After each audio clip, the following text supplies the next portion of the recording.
मित्रांनो, तुम्ही या व्हिडिओमध्ये बघत आहात की एक मुलगी आणि तिचे वडील बाईकवरून जात होते.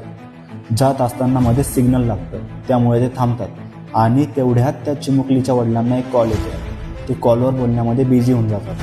ती मागे बसलेली चिमुकली तिच्या हातात असलेल्या बॅट आणि बॉलसोबत खेळते. हातामध्ये बॉलसोबत खेळत असताना तो बॉल तिच्या हातातून खाली पडतो. तो बॉल घेण्यासाठी ती मुलगी तिच्या वडिलांना न सांगता गाडीवरून खाली उतरते आणि ते बॉल घ्यायला जाते. तेवढ्यात सिग्नल सुटतं आणि तिचे वडील न मागे बघता निघायला लागतात. ती चिमुकली त्यांना आवाज देण्याचा प्रयत्न करते, पण त्यांचं काही लक्ष नसतं. ती चिमुकली घाबरते आणि रडायला लागते. ती चिमुकली तिथंच रस्त्यावरती साईडला रडत बसते, कारण की तिला वाटतं की तिचे वडील येतील आणि तिला घेऊन जातील, पण तिचे वडील काही येत नाही. आणि थोड्या वेळानंतर स्कूटीवर 2 मुली येतात. त्या मुली त्या चिमुकलीला साईडला रडताना बघतात. त्या मुली त्या चिमुकलीला विचारतात काय झालं.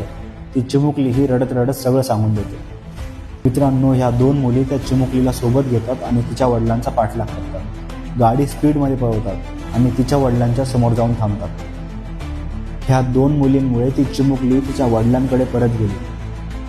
मित्रांनो, आज आपण फोनमुळे एवढं बिझी झालो की माणसंसुद्धा विसरायला लागतो. मित्रांनो, ह्या व्हिडिओला होईल तेवढं शेअर करा, कारण की असं दुसरं कोणासोबत झालं नाही पाहिजे.